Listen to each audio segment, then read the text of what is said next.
then I'll turn it up later. All right, let's do a little review. So, Freedom Planet, yeah. I like it. It looks great. I really love platformers in general. There aren't a lot of modern 16-bit style linear platformers. There's like a couple of Metroidvanias like Shantae and even The Mummy Demastered, made by WayForward. WayForward likes to do a lot of 16-bit styles, but you know, when it comes to like linear platformers, you know, you have Shovel Knight, which does like a 8-bit style. So I'm really glad that we have this. It's one of the few indie games with that 16-bit style, which, so, you know, the graphics are very important, and it looks so good. Like, this is a game for people who love platformers and especially love Sonic the Hedgehog. So this game began as a Sonic fan hack, and so you can see a lot of the inspirations from Sonic, but there's also some inspirations taken from Rocket Knight, where you have this meter at the top and then you have this boost mechanic. It's a little like the spin dash, but it's more similar to the boost that you get in Rocket Knight. So they took inspiration from quite a lot of things. Making like a fast-paced platformer is very difficult to do. It's very difficult to make level design for something that moves so quickly, because you can't see what's in front of you. But you know, somehow they managed to make a game like that that's controllable, and is challenging without being too cheap. And one of the things that helps this is the difficulty select. You know, you have easy, medium, hard, and then you have something that's called casual, that's even easier. So, you know, people who are good at platforms, they'll try it on normal. The people who aren't very good, try it on easy or casual. And then once you master the game, you can try it on hard to give yourself a real challenge.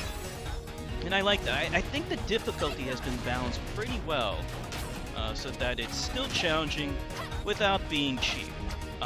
Now, inevitably there are going to be difficulty spikes. Most of the difficulty comes from the bosses. You know, the bosses are really challenging, but, you know, I never really felt like they were terrible, or they, you know, like, I never raged in this game, really. Like, they would be challenging, but, you know, like, it's trial and error. There's always going to be trial and error in every game. So, like, that's what I like about this game. It strikes a good balance between trial and error, accessibility, and funness, and, you know, speed. Most importantly, speed. You know, the character you play as, you know, she controls well, she moves nice, you know, and that's really, like, one of the most important things in a game like this. You know, you want, you know, the movement and the abilities, the moves to feel good. You know, if it feels good just controlling your character, then you've already got like 80 or 90% of the game down. You know, everything else after that, you know, is just serving. You know, it's like in Hollow Knight, you know, where slashing things, combat is really fun in that game. Why? You know, it's just fun to slash things. That's why people like just slash, like, you know, the grass and stuff like that. You know, it doesn't have any impact on the game. It's just fun to do. And it's the same thing in this game. You know, just like jumping around and attacking things, even if you're not doing anything important, it feels fun to do, and I like that.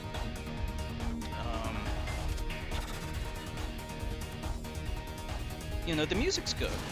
I like the music. Music, sound, it's all good.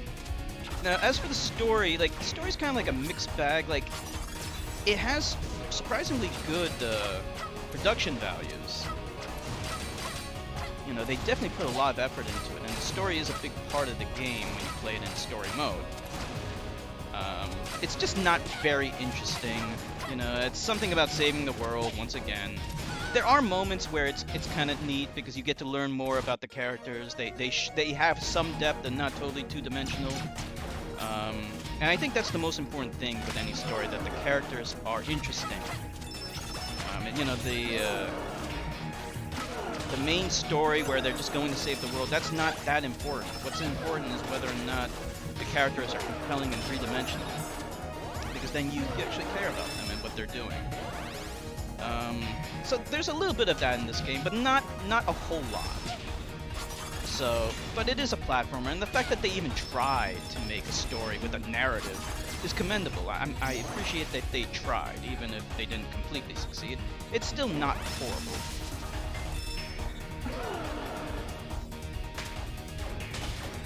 With that said, you don't have to play it with the story. It's totally optional. The first time you play this game, I do recommend you at least give it a shot. Then later on, you know, in repeated playthroughs, you can just do whatever it's called, arcade mode, where it skips over all the story stuff and just gives you the gameplay.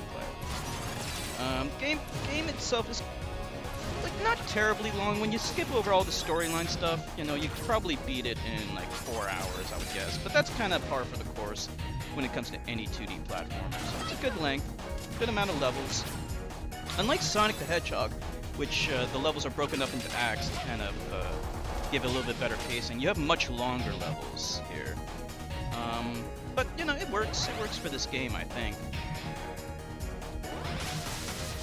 So, yeah, the levels never really overstayed their welcome. They're pretty well designed, you know, like making a game like this, the level design is so important.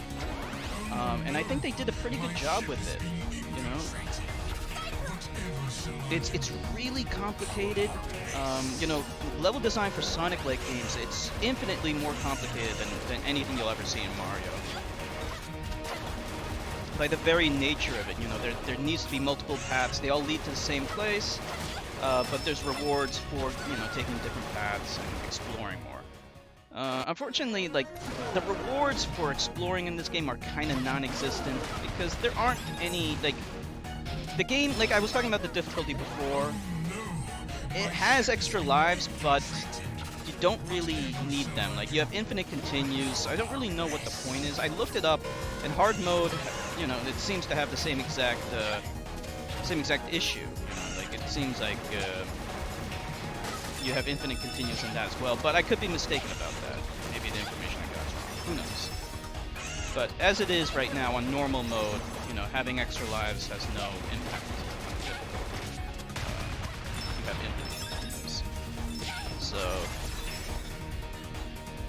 because of that, you know, that kind of dissuades exploring.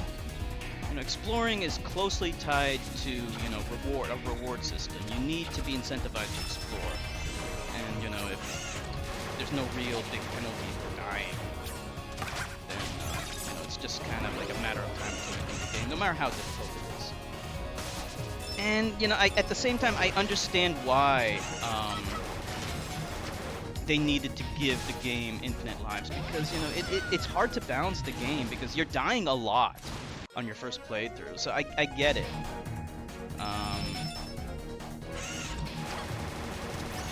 If this game didn't have infinite lives, it would be too hard, because, like I said, like, even though the levels themselves might not be that difficult, except for the final level, the level I'm playing right now, the bosses are where the real difficulty comes in, and you do get a difficulty spike there. Some people don't like that difficulty spike. Personally, I don't mind it too much, because, you know, that's the game's constructed around it.